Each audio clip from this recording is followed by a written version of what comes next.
नमस्कार दोस्तों, विश्वास एजुकेशन प्राइवेट लिमिटेड में आपका स्वागत है। ये जो आपके लिए स्पेशल यूट्यूब के छात्रों के लिए हमने इस क्लास को डिजाइन किया है, जिसमें आपको हाइब्रिड फील आए, क्योंकि आजकल हाइब्रिड कार, सोलर एनर्जी के साथ हाइब्रिड जो है एनर्जी सिस्टम सब कुछ शुरू हो गया है। तो आपको ये हाइब्रिड फील आए कि क्लासरूम में भी कैसे पढ़ते हैं और उसी तरह का हमको यूट्यूब में पता चले। तो आज हम लोग शुरू करने जा रहे हैं ज्योग्राफी का सेकंड चैप्टर। ये बेसिक्स क्लास है, जिसमें कि आपको बताया जाएगा भूगोल का अर्थ क्या है, महत्व क्या है, इसके क्षेत्र क्या हैं और इनकी शाखाएं क्या हैं, और प्लस इस पर जो भी ऑब्जेक्टिव सवाल उत्पन्न हो सकता है वो। तो चलिए दोस्तों, शुरुआत करते हैं। सबसे पहले भूगोल का अर्थ, महत्व, क्षेत्र और शाखा। तो हमें सबसे पहले ये देखना है कि भूगोल जो शब्द है, ये अंग्रेजी का जो ज्योग्राफी शब्द है, क्योंकि भूगोल तो ज्योग्राफी बनेगा नहीं, बनेगा तो ज्योग्राफी ही। तो भूगोल का जो अंग्रेजी शब्द है ज्योग्राफी, वो ग्रीक भाषा के जियो और ग्रैफो से मिलकर बना है। अब जियो का मतलब होता है पृथ्वी, और ग्रैफो का अर्थ होता है लिखना। आजकल इस वाला जियो का मतलब कुछ और होता है, मोबाइल की ओर चले जाएंगे, रिलायंस कंपनी, लेकिन ये वो वाला जियो नहीं है, ये जीईओ है। तो जियो का मतलब हुआ पृथ्वी और ग्रैफो का मतलब हुआ लिखना। इसका मतलब क्या हुआ कि पृथ्वी के अंदर, ये तो लिटरल मीनिंग हुआ ना, पृथ्वी के सतह पर, अब पृथ्वी के ऊपर जो कुछ भी है उसके बारे में जो हम अध्ययन करेंगे वही कहलाएगा ज्योग्राफी। इसका लिटरल मीनिंग का अर्थ ये निकला। अब आइए दोस्तों आगे बढ़ें। तो इस तरह से अगर हम पूरे के पूरे शब्द ज्योग्राफी का अर्थ निकालना चाहें तो उसका अर्थ निकलता है पृथ्वी का वर्णन करने वाला विज्ञान। पृथ्वी का वर्णन करने वाला विज्ञान। अब सुनिएगा, इरेटोस्थनीज जो है, मैंने आपको कहेगा कि वो सबसे पहला व्यक्ति कौन था जो ज्योग्राफी शब्द का प्रयोग किया था। तो इरेटोस्थनीज जो है, अब समझ में आया कि पिछला क्लास में क्यों पढ़ाए थे भूगोल एक विषय के रूप में सारे भूगोल वेत्ता का नाम। वो सबसे पहले ज्योग्राफी शब्द का उपयोग किया था। अब ज्योग्राफी का एक कॉमन या सर्वमान्य परिभाषा जानने के लिए पहले हमको अलग अलग ज्योग्राफर क्या दिया है परिभाषा, वो जानना है। ध्यान रखिएगा, अभी एक शिक्षा में द्वंद्व चल रहा है, ये आगे बताने के पहले बता रहे। शिक्षा में एक द्वंद्व ये चल रहा है कि हम किस प्रकार की शिक्षा को एक्सेप्ट किए हैं, और अगर यही प्रकार की शिक्षा आगे भी बनी रही तो आने वाला युवा पीढ़ी कैसा होगा, इसके रेफरेंस में बता रहे हैं। सबसे पहले, आज की शिक्षा में सबसे होशियार विद्यार्थी कौन है? जिसको अंग्रेजी पढ़ना नहीं आता हो चलेगा, लेकिन 192 नंबर आना चाहिए। आप खुदे क्लास में बताइएगा सब लोग कि संस्कृत में कितना नंबर 10वां में आया है। एको गो लड़का नहीं बोलिएगा कि 80 से कम आया है। एगो लाइन संस्कृत में जो है बना के दिखा दीजिए। इसी का नाम है, ये जो है शिक्षा अपना, कि ये अंकों के ऊपर आधारित। अब दूसरा, इस चीज को क्यों पढ़ें, अगर इसको पढ़ने से हमको रोजगार नहीं मिल रहा है तो नहीं पढ़ना है। तो उसका रीजन है, इसके लिए दोषी आप नहीं हैं, इसके लिए दोषी हम लोगों के दृष्टिकोण से, हिस्ट्री के हिसाब से मैकॉले है, और अंग्रेज के लिए वो बहुत अच्छा है। मैकॉले ही जो शिक्षा लाया है वही हम लोग आज तक फॉलो कर रहे हैं। तो मैकॉले को थोड़े वैज्ञानिक बनाना था आदमी को, अरे उसको अपने कंपनी में काम कराना था। तो ऐसा शिक्षा चाहिए जो सवाल नहीं करे, सीधा जो हम कहें उसको एकदम घोड़े की तरह कर दे, गधे की तरह कर दे आदमी। तब मैकॉले जो है उस प्रकार का शिक्षा है। इसीलिए क्या देखे, 40 का टेबल याद होती और तेज आदमी, उस आदमी को सबसे तेज माने जो लंबा लंबा ऐड जो है जोड़ फट से कर दे। तो हमको जो है वो नौकर बनाने के चक्कर में हमको उस तरह का शिक्षा दिया है। अंग्रेजी जानने है काहे, क्योंकि उनको हिंदी नहीं जानना है या गुजराती नहीं जानना है, उनको हमको अंग्रेजी जानना है, क्योंकि हमको जो है ये शिक्षा मिले, हमको नौकरी चाहिए। तो कहीं ऐसा ना हो कि जो आपको हम पढ़ा रहे हैं तो कहीं आपके मित्र ये कह के ना खारिज कर दें कि परिभाषा थोड़े परीक्षा में पूछता है, देखो तुम्हारे सर आउटडेटेड है। जबकि आपके सर आपके अंदर समग्रता का दृष्टिकोण लाना चाहते हैं। अलग अलग ज्योग्राफर के परिभाषा को पढ़िएगा तो भूगोल क्या है उसको अलग अलग एंगल से समझिएगा। आज आप सोच करके देखिए, प्राइवेट कॉलेज का बातें नहीं करिए, हम कहते हैं कि आईआईटी ही बहुत बढ़िया एजुकेशन है, लोग कहता है कि ना आईआईटी से पढ़ा हुआ आदमी जो है वही देश का प्रधानमंत्री बनेगा। अभी मुख्यमंत्री है, ये है बेड़ा गर्क कर रहा है, तो वही बनेगा। पहले आप जरा सोचिए, आज आप कुछ भी कहिए एक आईआईटी से पढ़े लिखे आदमी को कि तुम ये गलत कह रहे हो, आपसे पूछेगा कि तुम कितना पढ़े। हकीकत में हमको पिछला 15 साल का लिस्ट लाइए, कल ही जारी हुआ है, नोबेल प्राइज पाने में क्या गो आईआईटी से पढ़ा हुआ आदमी। इसका मतलब कि विश्व स्तर पर जो है हमारी शिक्षा अलग जा रही है। अब वो हाँ, इंडिया में नौकरी पाने में आईआईटीएन बहुत आगे है, सारा का सारा थ्रेड तक बना दिया विदेशी, मैंने थ्रेड, फेसबुक, ट्विटर, हम वहां जाकर नौकरी कर रहे हैं, हम क्यों नहीं अपना बना पा रहे? इसका मतलब कि हमको आईआईटी में नहीं सिखाया, इसे हमको प्रैक्टिकल नहीं सिखाया, हमको सिखाया है कि जाके गूगल में नौकरी करना, मेरा डिग्री होगा ना फटाक से 2 लाख वाला नौकरी मिल जाएगा। तो ध्यान रखिएगा, इतना इसीलिए बोले कि ये परिभाषा आपको पहले समझा दें, परीक्षा में जिंदगी में नहीं पूछेगा ये किसने कहा है, लेकिन 2-4 ज्योग्राफर का जब आप परिभाषा पढ़िएगा तो आपको आइडिया लगेगा कि अच्छा ज्योग्राफी रियल में क्या हमको पढ़ने के लिए मांगता है। तो आइए जरा आप देखें स्ट्रैबो। अब कल वाला चीज समझ में आ रहा है क्यों इंपॉर्टेंट है, लेकिन उसके लिए कल आने वाला आदमी होना चाहिए। तो स्ट्रैबो देखिए, ये है स्ट्रैबो, कल भी यही फोटो थे। ये भूगोल के बारे में क्या कहते हैं, कहते हैं भूगोल हमें स्थल और महासागरों में रहने वालों की जानकारी प्रदान करने के साथ साथ पृथ्वी के विभिन्न लक्षणों की विशेषताओं से परिचय कराता है। देखिए, तो इसको पढ़ने के बाद आपके दिमाग में हो सकता है हम कुछ एक्स्ट्रा एक लाइन बता दें, लेकिन कुछ भाव जनरेट हो रहा है कि नहीं कि भूगोल है क्या।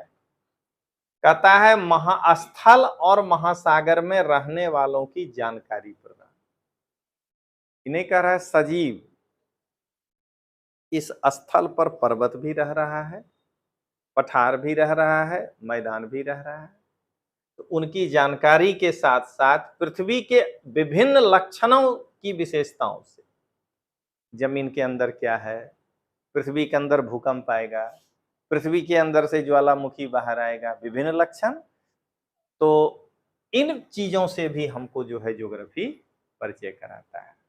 अब जरा आप सोच के देखिए तो कि आपका दिमाग एक तरफ गया कि नहीं कि भूगोल में हमको क्या पढ़ना है। अब आइए आगे, कार्ल रीटर क्या कहता है। कहता है भूगोल ना तो पृथ्वी का अध्ययन है, ना ही इसके तथ्यों का अध्ययन है।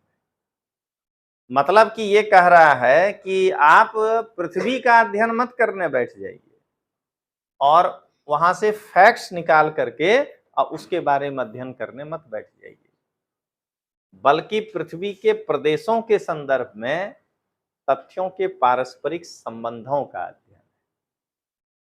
जो फैक्ट्स पड़ा है पृथ्वी पर, पर्वत, पठार, मैदान, झील, द्वीप, ठीक न, नदी के द्वारा उत्पन्न स्थलाकृति, जितना कुछ आप पिछला चैप्टर में पढ़े थे, उनके पारस्परिक संबंधों का अध्ययन, कि बिना पर्वत हुए नदी का निर्माण कैसे होगा, या बिना पहाड़ पठार हुए मैदान से तो नदी उत्पन्न नहीं ही होगा, पारस्परिक अध्ययन। और जब नदिये नहीं होगा तो यू आकार की घाटी कहां से बनेगी या डेल्टा कहां से बनेगा। देख रहे हैं, कह रहा है पृथ्वी के प्रदेश के संदर्भ में जो मेरे पास तथ्य हैं उनका पारस्परिक अध्ययन करना भूगोल है, ना कि खाली पृथ्वी पर जो है वो फैक्ट्स को पढ़ लिए कि पर्वत पढ़ लो, पठार पढ़ लो, मैदान पढ़ लो और उनके बीच के पारस्परिक रिलेशन को ही नहीं पढ़े तो आप भूगोल नहीं पढ़ पा रहे। मतलब आपके दिमाग में आना चाहिए कि पर्वत के बाद घाटी, तराई, मैदान, ये आखिर हुआ क्यों, कैसे। जब इन चीजों को आप समझेंगे तो माना जाएगा कि आप भूगोल का जो है अध्ययन कर रहे हैं। अब देखिए रिचर्ड हार्टशॉर्न, इन्होंने क्या कहा, भूगोल भूमि के तल की क्षेत्रीय विभिन्नताओं की सही सही, व्यवस्थित और तर्कसंगत व्याख्या करता है। मतलब भूमि तल की क्षेत्रीय विभिन्नता, किसी क्षेत्र में पर्वत है, किसी क्षेत्र में पठार है, किसी क्षेत्र में मैदान है, किसी क्षेत्र में डेल्टा है, किसी क्षेत्र में मोरेन है, कहीं डेजर्ट है। ये जो है क्षेत्रीय विभिन्नता, उसका व्यवस्थित और लॉजिकल जो अध्ययन है वो है भूगोल। क्लियर हो गया। अब आइए आर्थर होम्स क्या कहता है। कहता है भूगोल में पृथ्वी के उस भाग का अध्ययन किया जाता है जो मानव के रहने का स्थान है। यानी इनकी परिभाषा आपको देख करके ही लगेगा कि संकुचित है। भूगोल में पृथ्वी के उस भाग का अध्ययन किया जाता है जो मानव के रहने का स्थान है। इसका माने क्या वायुमंडल का अध्ययन नहीं करें? तो फिर समझिएगा, इतना बड़ा आदमी कहा है, गलत नहीं कहा होगा। आप वायुमंडल का माने 5 किलोमीटर ऊंचा काहे सोच रहे हैं? अभी जहां है वायुमंडल यहाँ भी तो है। तो मनुष्य क्या माने जमीन पे रहता है वो जरूरी है, लेकिन उसके साथ हवा में भी तो रहता है। इतना बड़ा शरीर है हमारा, तो हम जहां जहां वास कर सकते हैं मानव का उस भाग का अध्ययन किया जाता है। अब आइए इरेटोस्थनीज क्या कहता है। इरेटोस्थनीज कहता है कि भूगोल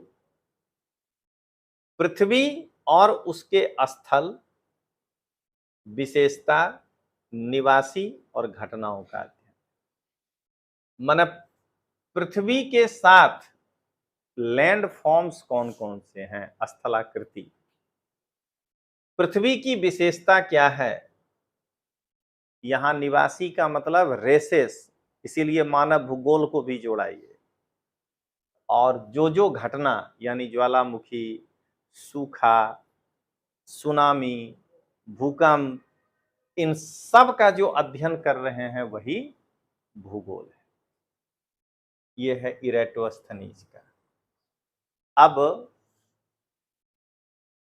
आप जो है इतने लोगों के जब परिभाषा को सुने तो आप खुद देख लीजिए कि अब जब हम ये परिभाषा बताएंगे क्या है एक कॉमन, तो आपको सब समझ में आने लगेगा। उपरोक्त परिभाषा के आधार पर यह कहा जा सकता है क्या भूतल का यानी जमीन का भूतल के विभिन्न प्रदेशों में भूदृश्यों की विभिन्नताओं का इस पृथ्वी पर अलग अलग क्षेत्र में पर्वत है, पठार है, मैदान है, ये हुआ भूदृश्य की विभिन्नताओं का भौतिक पर्यावरण के साथ मानव प्रयत्नों से उभरी दृश्य भूमि का धरती और मानव के जटिल संबंधों का संयुक्त शक्ति के रूप में चिंतन और विश्लेषणात्मक अध्ययन है भूगोल। मतलब कि विभिन्न प्रदेशों में जो पर्वत है, जरा समझिएगा, जो पर्वत है उसको जब तक मनुष्य चिंतन और विश्लेषण नहीं किया कि ये मोड़दार है, ये ब्लॉक पर्वत है, ये ज्वालामुखी पर्वत है, तब तक कैसे होगा? तो मनुष्य को चिंतन और विश्लेषण तो करना होगा। किसका? तो भूतल के विभिन्न प्रदेश में जो जो भूदृश्यिक विभिन्नताएं हैं प्लस भौतिक पर्यावरण के साथ मानव प्रयत्नों से उभरी दृश्य भूमि का। अब मनुष्य ने जो है ऐसा सब काम किया कांड कि वायु प्रदूषण भी हो गया। तो प्रदूषण बाद में पढ़ेंगे, पहले वायुमंडल जानेंगे तब न।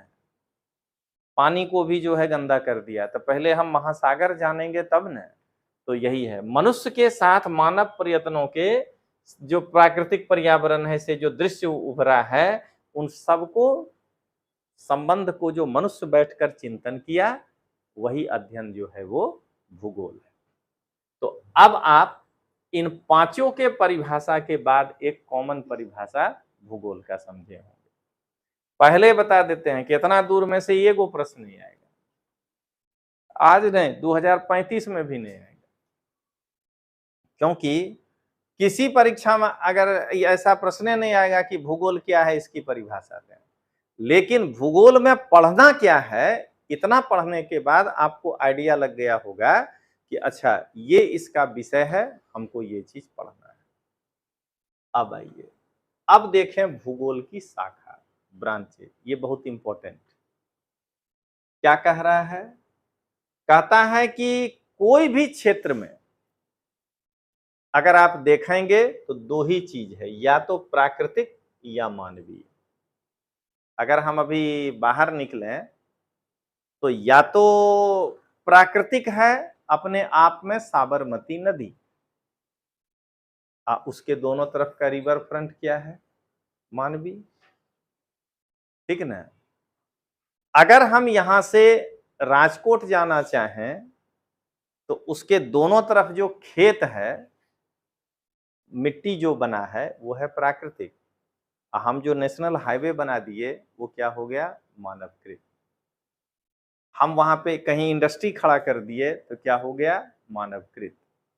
तो यही कह रहे हैं कि कोई भी क्षेत्र में अगर आप ज्योग्राफिकल एलिमेंट को देखेंगे तो ज्योग्राफिकल एलिमेंट दो ही भाग में बटेगा, या तो प्राकृतिक या तो मानवकृत। इसके आधार पर अगर कोई आपसे पूछे, पहला दिन भी समझाए हैं कि भूगोल का नेचुरल वर्गीकरण तो दो ही है, एक फिजिकल ज्योग्राफी और दूसरा ह्यूमन ज्योग्राफी। उसके बाद बताए थे कि सिलेबस में जो आपको पढ़ना है उसके आधार पर हम आपको बांट करके दे रहे हैं कि ज्योग्राफी जो है वो इतना है, लेकिन यहां बांटेंगे नहीं, यहां हम रियल यही दो वर्गीकरण पे जाएंगे कि इसके अंदर क्या, इसके अंदर क्या। तो आइए आगे देखें। अब जब कहते हैं कि भौगोलिक तत्व दो ही प्रकार के हैं, या तो भौतिक या तो मानवकृत या मानव भूगोल। तो भौतिक भूगोल किसको कहेंगे और मानव भूगोल किसको कहेंगे वो देखना है। तो कहता है भूगोल की वह शाखा जिसके द्वारा हम धरातलीय विज्ञान का अध्ययन करते हैं, जियोमॉर्फोलॉजी, वही भौतिक भूगोल कहलाता है। यानी धरातल का मतलब कि अगर यहाँ समुद्र है तो अंदर धरातल, अंदर तो है ना जमीन। तो कह रहे हैं कि हम भूगोल के वह शाखा जिसके द्वारा हम इस धरातल पर जो कुछ भी है उसका जब हम अध्ययन करते हैं तो उसको हम कहते हैं भूगोल। और इसके अंदर हम स्थल मंडल लिथोस्फीयर, जल मंडल हाइड्रोस्फीयर, वायुमंडल एटमॉस्फेयर, मृदा और बायोस्फीयर का अध्ययन करते हैं। अब आपसे अगर पूछे, देख रहे हैं ना, ये सब कहीं परीक्षा में नहीं आने जा रहा है, भौतिक भूगोल में क्या अध्ययन करते हैं, लेकिन आपको एक अंदर से कॉन्फिडेंस आ रहा होगा। आप जरा देखिए ना, इसी का नाम है कॉन्फिडेंस। आपसे कोई पूछता है कि आप सरकारी नौकरी क्यों करना चाहते हैं, ठीक है ना, प्राइवेट में काहे नहीं जाना चाहते हैं, तो सबसे पहले आप क्या बोलते हैं कि भाई जॉब सिक्योरिटी। माने खुद पे कॉन्फिडेंस नहीं है। सरकारी नौकरी में जा रहे हैं इसीलिए ना कि एक बार घुस जाते हैं, बाद में तो हम कूड़ा कचरा जो होंगे सरकार हमको 60 वर्ष तक ले ही जाएगा। अगर आपको अपने ऊपर कॉन्फिडेंस है तो फिर जॉब सिक्योरिटी क्या होता है। हम अगर इतना ही योग्य हैं तो हम तो घर में बैठ जाएंगे तो बुला के ले जाएगा। हमारे अंदर वो क्षमता होना चाहिए। इसका मतलब क्या हुआ कि हमको जो एजुकेशन दिया गया है उसके अंदर हमको कॉन्फिडेंस पैदा नहीं किया है, इसीलिए हम नौकरी मांगने जा रहे हैं, नौकरी देने वाला नहीं बन पा रहे हैं, इंटरप्रेन्योर। इसीलिए यहाँ ना कोई एक गूगल हो पाया, ना कोई एक फेसबुक हो पाया। इतना तो ये है, हम तो प्राइवेट कॉलेज को कभी कोसते ही नहीं, हम तो IITA को कोसते हैं कि नेहरू जी क्या बना गए, जरा ये तो बताइए। वो बहुत अच्छा बना गए हैं तो एको को गूगल जैसा काहे नहीं आया, यहाँ से पढ़ के नौकरी कर रहा है। तो नेहरू जी 75 साल में एको को नोबेल काहे नहीं मिला। ISC बंगलौर बड़ा भारी भरकम चीज है, लेकिन क्या है हमको मिल क्या रहा है। हाँ, वहां से एक अच्छा गूगल में नौकरी करने वाला लड़का जरूर हम दिए, जिसको कि 10 लाख का पैकेज है और इधर आके सेखी बघार रहा है कि हमको, अरे काम तो तुम उसी के नीचे कर रहे हो ना। तो इसको समझिएगा कि यहाँ पर यही है कि हम कॉन्फिडेंस में नहीं है। तो इसीलिए ध्यान रखिएगा कि ये कॉन्फिडेंस लाने के लिए है कि परीक्षा में पूछे कि नहीं पूछे, कहीं चर्चा अगर कर रहे हैं तो हमको पता तो हो कि फिजिकल ज्योग्राफी है क्या। कितना आदमी के पास टाइम होगा कि जो हम आपको आधा घंटा समझाए हैं कि फिजिकल ज्योग्राफी में क्या क्या होगा, स्थल मंडल, जल मंडल, वायुमंडल, फिर अंदर खोले, आप 5 मिनट में समझाइएगा। और आपको करना क्या है, आप जरा ये देखिए, नौकरी किसको कहते हैं। आप IAS बन गए, खूब सेखी बघार रहे हैं कि हम ही से सरकार चलता है। हकीकत ये है कि वो आदमी का हम कभी गलत नहीं बोलेंगे, क्योंकि वो आपसे ज्यादा योग्य है, उसको कॉन्फिडेंस ज्यादा है MLA MP को, हर 5 साल में जाके जनता के सामने खड़ा हो जाए। आपके अंदर कॉन्फिडेंस नहीं था, इसलिए आप एक के बार में जाकर के 60 वर्ष तक के लिए बुक हो जाना चाहते हैं। समझ गए। तो इसीलिए ये मत कहिएगा कि आप ज्यादा टैलेंटेड हैं, आपके अंदर कॉन्फिडेंस की कमी थी, इसीलिए 5 साल इतिहास भूगोल कुछ भी रट रपाटा करके आप सोचे कि घुस जाओ और उसके बाद 2 लाख पगार लेंगे। तो आप नौकर हैं, आपसे सरकार नहीं चल रहा है। हम आपको कहेंगे कि ऐसा हमको शिक्षा नीति चाहिए। अब एक उदाहरण बता देते हैं। हम एक वीडियो अगर 2 घंटा का बनाए तो हम जाकर के अगर अंकित को कहे कि हमको ये वीडियो 2 भाग में तोड़ के दो, सो हमको रोज 1-1 घंटा का रखना है। अंकित इस वीडियो को 2 भाग में तोड़ दिया, वो तोड़ना जानता है, हम नहीं जानते हैं, टैलेंटेड वो थोड़े हो जाएगा। पॉलिसी हमने बनाया है, समझ गए। यही चीज समझना है। आप तो ड्राफ्ट करने बैठे हैं, आपको पहले बैठा के समझाया है कि बाबू ये बात रखना, अब बाकी तुमको इसीलिए 2 लाख पगार देते हैं कि अगर हम ही दिमाग लगाएंगे तो तुम जा घर में बैठ जाओ।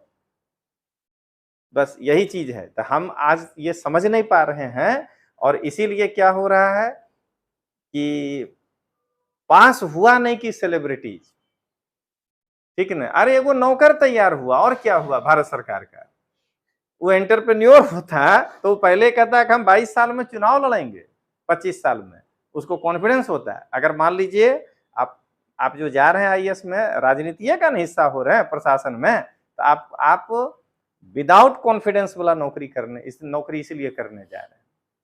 आपसे ज्यादा कॉन्फिडेंस गांव के सरपंच को है, उसको मालूम है कि हम 5वां साल फिर मूर्ख बना लेंगे, भले काम किए हैं चाहे नहीं किए हैं, अगला 5वां साल फिर आएंगे, झूठ बोलेंगे, गलती हो गया साहब माफ करना, अगला बार फिर सब वोट लेके चला जाएगा, आप 20 गो आदमी नहीं खड़ा कर पाइएगा। तो ये जो चीज है ये ध्यान रखिएगा, कॉन्फिडेंस पैदा करिए कि हमको भौतिक भूगोल किसी को समझाना हो तो हम समझा देंगे। जरा सोचिएगा, भोर से लेके शाम तक आप आईएएस होकर के मोदी जी के बारे को लिख लिख के दे रहे हैं भाषण, वो आते हैं और जिस कॉन्फिडेंस के साथ बोले, ताली किसका बजा? आप होशियार हैं, कोई आदमी होशियार है? जरा एक बार सोच के देखिए तो। फिल्म में नाम है एक्टर का होता है कि राइटर का होता है? आप एक राइटर हैं, और क्या है? इसी का पगार दिया जा रहा है ना। हम यहाँ मोदी मतलब व्यक्ति ने, प्रधानमंत्री को आप आईएएस इसीलिए तो बनाए हैं कि आपको लिख के देना है। वो आदमी जनता से चुनकर आया है, राजा है, वो थोड़े आपको जो है टेरने जाएगा कि आपको नहीं आता है। तो देख लीजिए अभी पॉलिसी बनाया गुजरात सरकार कि 55 के बाद जो निष्क्रिय दिखेगा सबको निकाल देंगे। मालिक कौन है देख लीजिए, आप हैं कि वो है? अब वो निकालने में क्या चाहिए, तब बुलाएगा, बोलेगा बाबू नौकरी कर रहे हो, तुमको निकलना है तो नहीं, तो लो लिख के लाना, अपने बच जाना, बाकी निकाल देना। तो कहने का मतलब कि आप जो जॉब कर रहे हैं वो यही है। तो इसको ध्यान रखिएगा, भौतिक भूगोल। अब भौतिक भूगोल के ब्रांचेज क्या क्या है, मतलब ये तो हुआ कि भौतिक भूगोल के अंदर किस चीज का अध्ययन करते हैं, तो खगोलीय भूगोल, एस्ट्रोनॉमी, यही से तो शुरू करेंगे आपका इस चैप्टर के बाद। सबसे पहले ब्रह्मांड, दूसरा जियोमॉर्फोलॉजी, भू आकृति विज्ञान, तीसरा क्लाइमेटोलॉजी, जलवायु विज्ञान, चौथा ओशेनोग्राफी, समुद्र विज्ञान। कल उस दिन जो पढ़े थे उससे ये अलग है थोड़ा। पांचवा पेडोलॉजी, मृदा विज्ञान, हम लोग जमीन के बारे में, मिट्टी के बारे में पढ़ते हैं। जैव भूगोल, बायोज्योग्राफी। तो ये हो गया भौतिक भूगोल के ब्रांचेस। अब कल जिस जिस ज्योग्राफर का नाम पढ़े उसमें से कुछ जिनको कि माना जाता है फिजिकल ज्योग्राफी के शाखा वाला ज्योग्राफर, तो वो है इरेटोस्थनीज।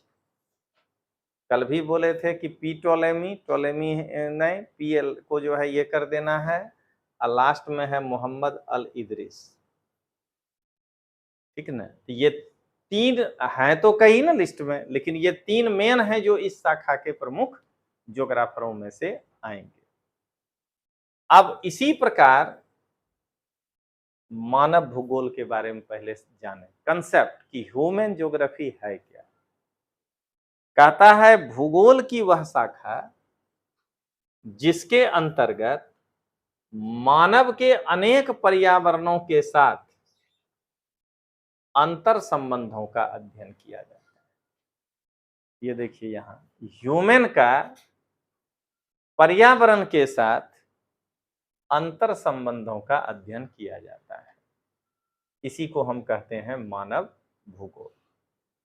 इस सब कुछ पढ़ा है, जियोमॉर्फोलॉजी, हाइड्रोलॉजी, क्लाइमेटोलॉजी सब, लेकिन मनुष्य जो है इसका प्रयोग करके कहीं पर जो है अर्बन पॉपुलेशन खड़ा किया, कहीं रूरल है, कहीं का कल्चर अलग है, तो क्या देख रहे हैं, इसको हम कहते हैं ह्यूमन ज्योग्राफी। अब इसमें ह्यूमन ज्योग्राफी में हम अध्ययन किन किन चीजों का करते हैं, तो पॉलिटिक्स, कल्चर, सोशल और इकोनॉमिकल एस्पेक्ट को करते हैं।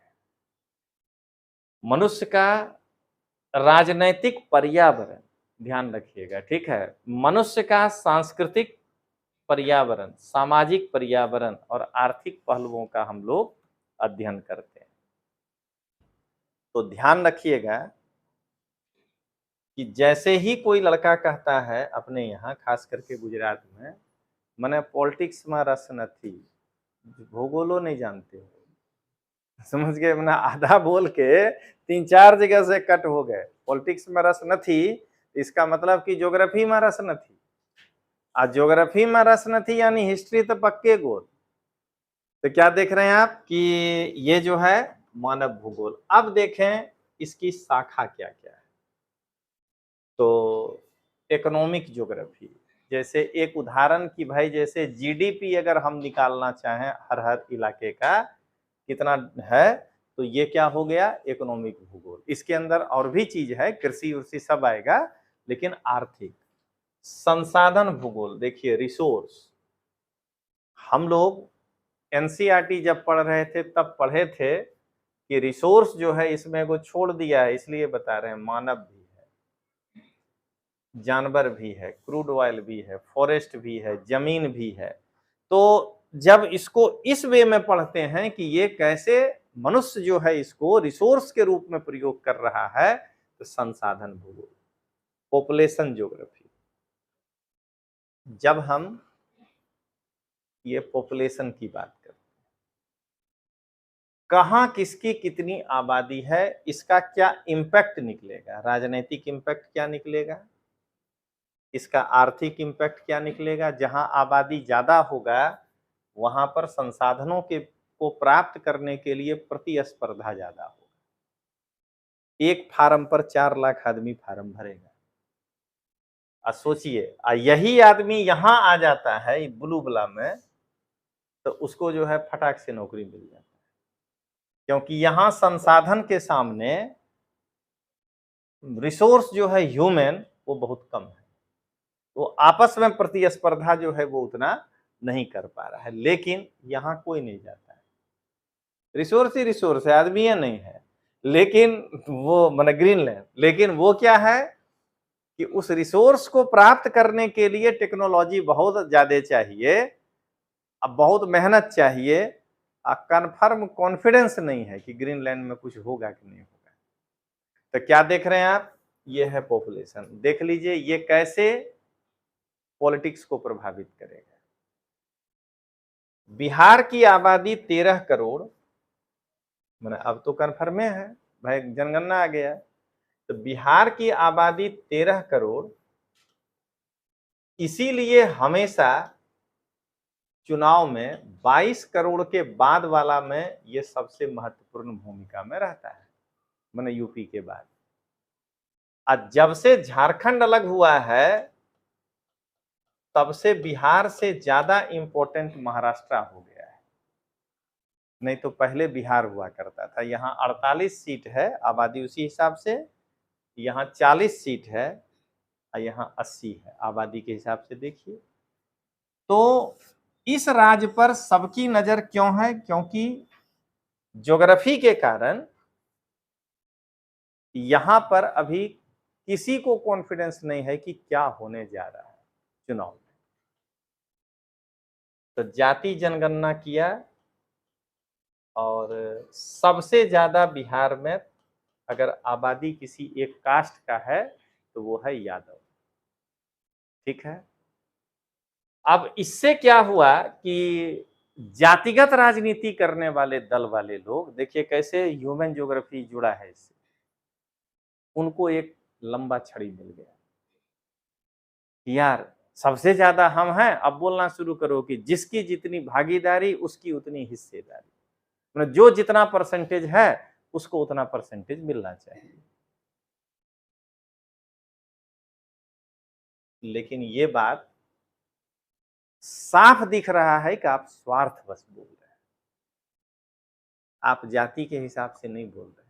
तो अगर जिसकी जितनी भागीदारी उसकी उतनी हिस्सेदारी, तो आप ही का जनगणना बोल रहा है कि 20% 80 है, तो हटाओ नीतीश कुमार को, बनाओ तो कोई 80 को मुख्यमंत्री, क्योंकि आबादी उसकी ज्यादा है। अब जिसकी जितनी हिस्सेदारी होनी चाहिए तो फिर तो सबसे ज्यादा आबादी मुस्लिम का निकाले हो जातिगत जनगणना। तो खोजो कोई सरफुद्दीन, कोई मोहम्मद, कोई खड़ा करो, अगर वही होगा तो सबसे ज्यादा बिहार में यही है। तो ये मुख्यमंत्री, ये उप मुख्यमंत्री, और तुम चुपचाप मिनिस्टर बन के रहो। ये हुआ पहला चीज। और दूसरा कि आपने ये जनगणना तो किया खुद को मजबूत करने के लिए, इसीलिए कहा जाता है जनता को अवेयर होना चाहिए। लेकिन आपने ये बताया कि इस 14% में आपके पास कितनी प्रॉपर्टी है, 13.999998% आदमी के पास कितनी प्रॉपर्टी है। यादव लालू भी हैं और यादव आम आदमी भी है। तो आपके परिवार के पास कितनी प्रॉपर्टी है, 13.9998 के पास कितनी है। तो आप अब घर जाइए, उनमें से निकाल के लाइए जिनको हम सत्ता दें। अगर हिस्सेदारी की ही बात हो तो फिर आप जो है, हम नहीं कह रहे हैं घोटाला फुटाला कुछ भी, आप जो है 2 गो घर से मुख्यमंत्री हैं, 2 गो डिप्टी सीएम हैं, 4 गो आदमी मिनिस्टर हैं, 3 आदमी जो है ये है, कितना पगार आया आपके घर में। तो अब आप क्यों अगला, हम अगला कोई गांव से उठा करके फिर क्यों नहीं लाएं, वो यादव ही कम्युनिटी का आदमी हो। यही जनगणना के लिए छटपटा रहे हैं इनका चचेरा भाई अखिलेश, क्योंकि उनको लग रहा है कि मेरे यहाँ भी कुछ निकलेगा। तो निकलेगा तो यादव का मतलब मुलायम सिंह नहीं है ना परिवार, कि आपके परिवार को हम यादव अकेला मान करके खड़ा कर दें। निरहुआ रिक्शा वाला भी तो है, वो यादव तो है। तो क्या देख रहे हैं, ये राजनीति है। लेकिन ये राजनीति कहां से निकला है, ये निकला है ह्यूमन ज्योग्राफी से। वहां संसाधन नहीं है, जनता गरीब है, उसको हम बार बार जो है चुनाव में अपने हित में उपयोग कर लेंगे। आप एक छोटा सा चीज देखिए, बार बार कहते हैं कि कैडर नहीं था, मान लीजिए आम आदमी पार्टी का। तो पहला बार जब वो दिल्ली में चुनाव लड़ा था तो क्या कैडर था उसके पास। वहां का जनता शहरी जनता है जिसको 300 यूनिट बिजली बहुत अच्छा लगेगा, क्योंकि शहरी जनता है ना, इसका बिल लग रहा है।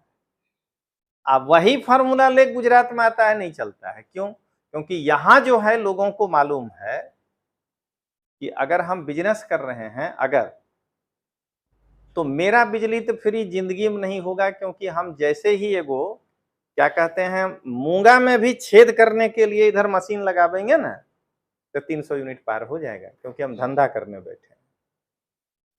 तो मेरा 300 यूनिट फ्री होबे नहीं करेगा, कुछ भी कर लो।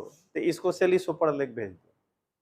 अब वही उस राज्य में जहां की 300 यूनिट घर में बिजली खाली लगा हुआ है, तो लोगों को लगेगा कि यार हम रिक्शा चलाते हैं, रेहड़ी पटरी वाले हैं, हम कहाँ 300 यूनिट जला पाए। हो सकता है बाद में एहसास हो कि 301 हर बार हो जा रहा है, अब बिल 301 का भरना पड़ रहा है। तो भूगोल जो है ना, वो भी कैसे राजनीति को प्रभावित करता है। दिल्ली का भूगोल देख लीजिए, और नहीं तो बिहार का भूगोल देखिए, अब वही गुजरात का भूगोल देखिए। अब आइए, कहता है अगला भाग राजनीतिक भूगोल। इस पर इतना तो बोल दिया, बोलने की जरूरत नहीं है बार बार, कि ये जो हर जगह अलग अलग प्रकार का सत्ता है, यहां और यहां चुनाव नहीं होता है। कैडर का आदमी ताली बजा कह देता है कि पुतिन राष्ट्रपति, और ताली बजा कह देता है चीन में राष्ट्रपति। यहां 2 गो पार्टी ही चुनाव लड़ता है,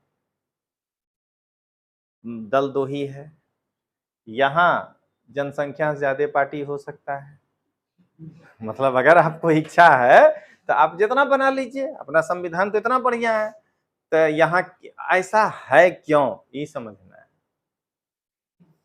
यहाँ पर हम अपने यहाँ क्या कहते हैं कि जितना पूरे वर्ल्ड में इंसान नहीं होगा ना, उतना अपने यहाँ जाति है। मतलब हम इतने रेस के लोग हैं, जितने प्रकार का प्रजाति नहीं रहता होगा ना विश्व में, उतनी भाषाएं हैं। तो हमारे यहाँ कोई एक आदमी नहीं कह पाएगा कि हम ये 50 लोगों को रिप्रेजेंट करेंगे। 50 व्यक्ति ने, 50 जाति के लोगों। भले हम ओबीसी हैं मान लीजिए, लेकिन हम यादव हैं तो मेरा स्ट्रक्चर एक धानुक समाज से अलग होगा ना, हो सकता है मेरे जाति का स्ट्रक्चर अलग हो, तो फिर हम कैसे लीड करेंगे?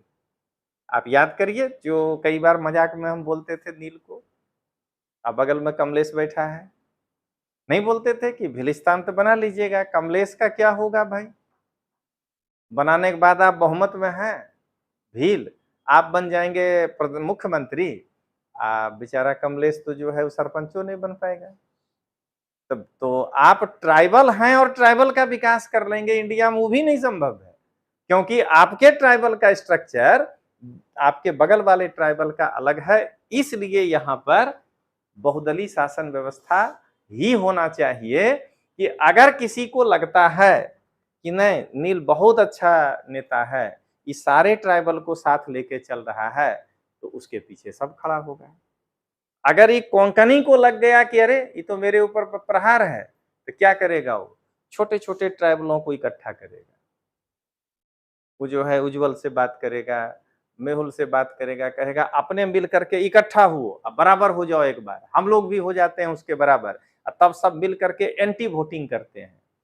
यही बात सवर्णों में भी लगेगा। हम एक उदाहरण दिए, अगर कोई एक मान लीजिए राजपूत समुदाय ही है, अगर उसके ही लोग ज्यादा जीत रहे हैं, तो उसके सामने दूसरा सवर्ण समुदाय खड़ा हो जाएगा। अगर वो ठीक से शासन नहीं कर रहा है तो कोई बात नहीं। मान लीजिए कि अगर कोई दलित वर्ग में ही है, जैसे बिहार को ही देख लीजिए, यूपी में दलित वर्ग को सत्ता मिला मायावती जी को, लेकिन मायावती जी किनको आगे लाई? अपने जाटव समाज को। उनके यहाँ जो पासवान समाज है वो आगे नहीं जा पाया, और इसीलिए वो पासवान समाज, अगर बहुदलीय समाज नहीं होता ये बहुदलीय शासन, तो पासवान समाज मुलायम सिंह के साथ खड़ा है, वो समाजवादी पार्टी को वोट देता है।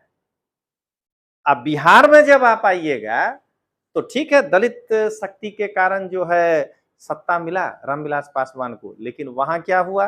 तो वहां जाटव समाज पीछे हो गया, पासवान समाज को जो है ज्यादा लाभ मिल गया।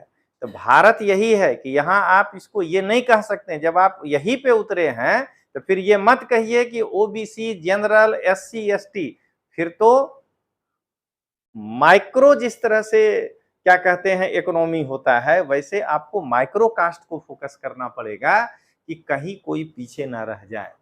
एक एक जाति को देखना पड़ेगा थोड़ा थोड़ा, नहीं तो जो 2002 में हुआ बिहार में वो क्या था?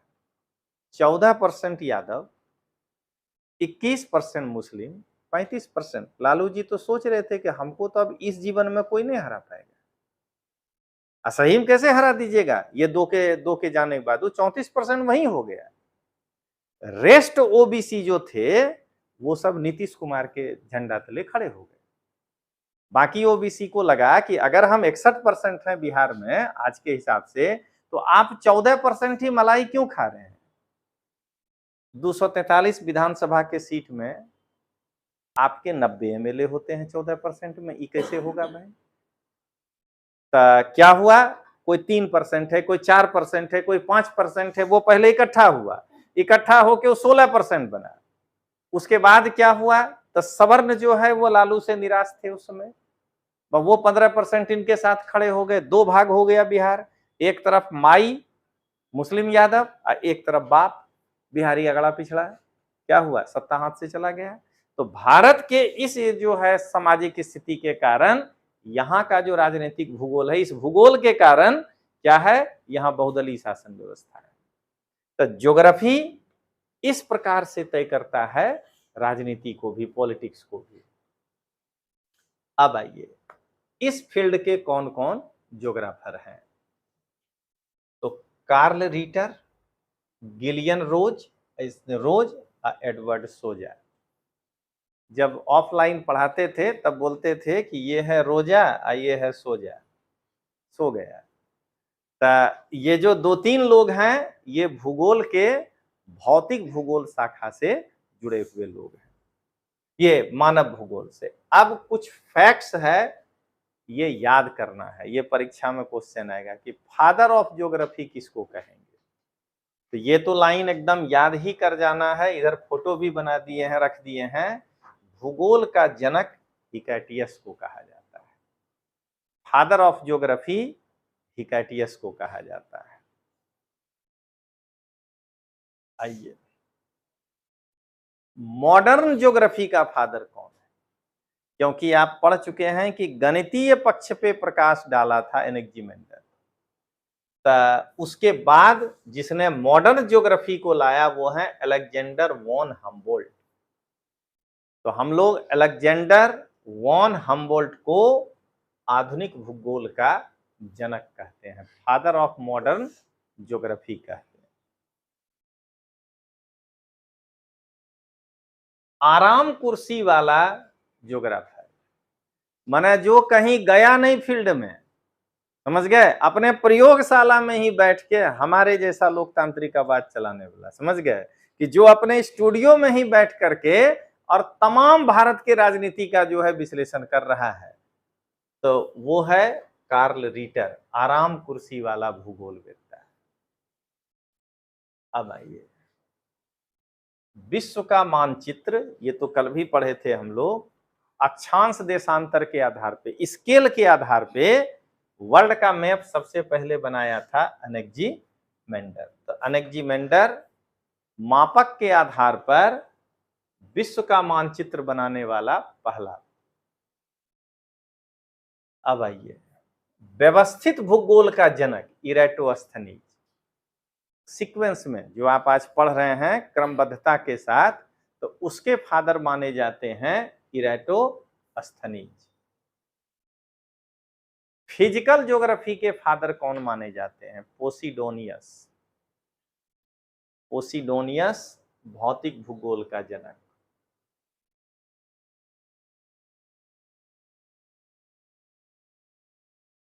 कल्चरल ज्योग्राफी का फादर कौन माने जाते हैं?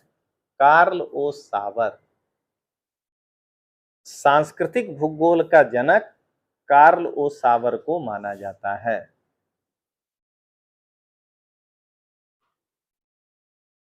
सबसे पहला व्यक्ति मापक के आधार पे भी और वर्ल्ड का मैप बनाने वाला पहला व्यक्ति थे एनेक्जीमेंडर, विश्व के मानचित्र का निर्माता एनेक्जीमेंडर। अब लीजिए, वर्ल्ड के मैप पर सबसे पहले लॉन्गिट्यूड कौन खींचा था? तो वो है हेरोडोटस। विश्व के मानचित्र पर देशांतर रेखा खींचने वाला हेरोडोटस। अब देशांतर रेखा का लंबाई, लेंथ को कौन मापा था पहले? इरेटोस्थनीज। अब समझ में आ रहा होगा कि पहला चैप्टर में इन लोगों का नाम क्यों बार बार आ रहा था। ठीक है, ये समझ लेना है कि इतिहास के कालिदास, चाणक्य, कलहन ये सब हैं। ठीक है, तो इन्होंने ये किया। तो इस तरह से ये आपका सेकंड चैप्टर जो है छोटा सा था, ये पूरा हो गया। आगे हम लोग देखते हैं इसके बाद।